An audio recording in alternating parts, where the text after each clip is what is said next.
I just wanted to make a quick video on what I've found has been the best way to help me implement the saying, never give up, and just my thoughts on it in general.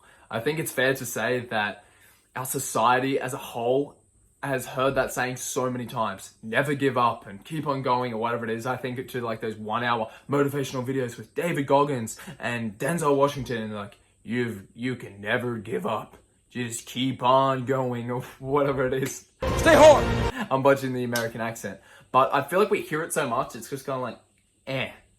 But I think the whole thing of implementing that, and if you've actually started at whatever it is and you've found it's actually really difficult, and I'm not just talking about going to work, like yeah, we can all go to work because we're getting money or whatever it is, but I'm talking about something where you are not getting paid for it and there's no immediate reward.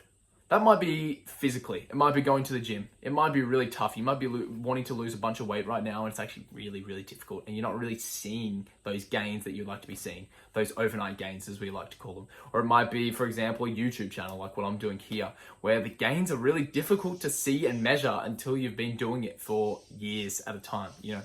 And never giving up then is actually really hard. It really is difficult. And I was like, what is the best way to actually continue with something? When you know you want to continue doing it, but the roadblocks and kind of all the stuff in your way and distractions and all that kind of stuff is stronger than that goal. My thoughts on that really have helped me to never give up recently came from a book that I just finished earlier this year, which was The Subtle Art of Not Giving a F***. And this is what it looks like here. If you haven't read it, I highly recommend. But long story short, in one of the chapters, he's talking about we can't control the things that are outside of our control. We can only control the things that we have power over. But we can control our values and the values of the goals that we set, or our values of what we determine is success or what we determine is failure.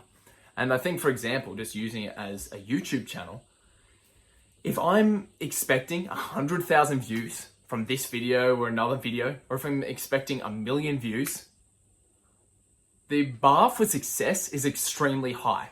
Is it possible and doable? Yes. But the bar for success is very high and the chance of failure is very, very large. And in the end, I can't control if this has 1,000 views, let alone 100,000 or 1 million. I could put 100 hours of editing, I could put 1,000 hours of editing into this video and try to make it the best it can be. But in the end, if people don't want to watch it, I can't control that. And when you think about that as a value, that is a crappy value because it contains a lot of things that are out of my control. Compared to, imagine if we changed that value.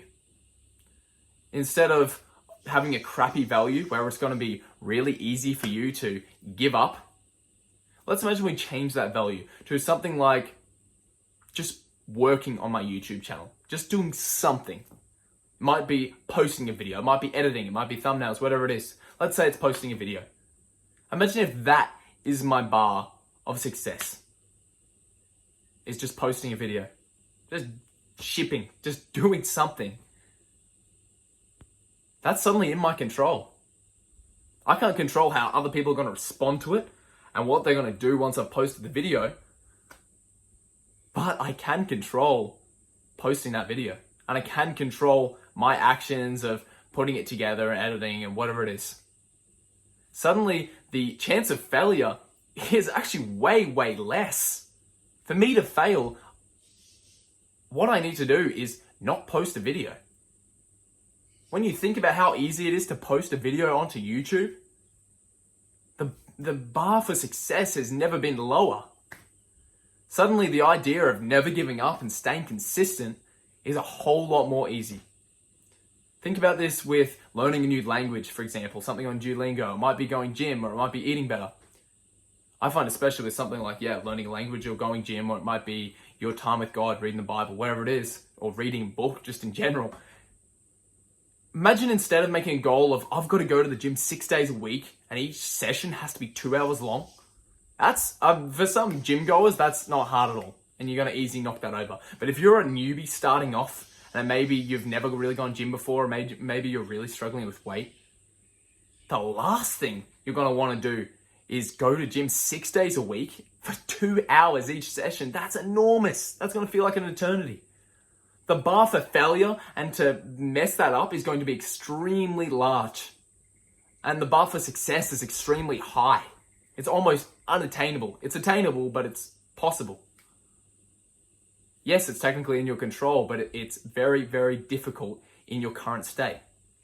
Compared to, imagine if I just went, instead of having to go to the gym for 6 days a week and 2 hours each session, imagine if I just said, I've just got to go to the gym twice a week for 5 minutes.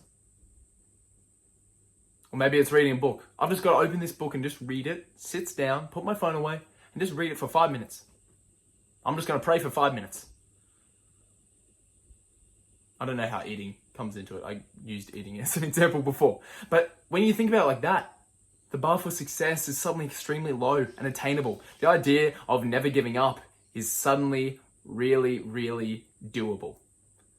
So next time you're thinking about that whole thing of giving up and this sucks, think about your values. What are your current values? And are you in control of them? Or are other people in control of them? Because the truth is you can only control you. You can't control other people. And also think, is it bite-sized? Is it something I can do? Maybe it's just 1 minute. Go to the gym for 1 minute. I guarantee you'll end up staying at the gym for longer than a minute. But just building the motivation to actually go there and do it, that's actually the hardest part. Sitting down and reading a book for an extended period of time, that's not that difficult. But sitting down and putting your phone away and just actually focusing and reading that first page, that's actually the hardest part. Anyway, I want to hear your thoughts below. Chuck them down in the comments, what you think I could improve on, how this video could be better, and some topics that you would love me to talk about or ideas for future videos. And also with this video, did you find it helpful? I hope you did. Thanks for watching. I'll see you next time.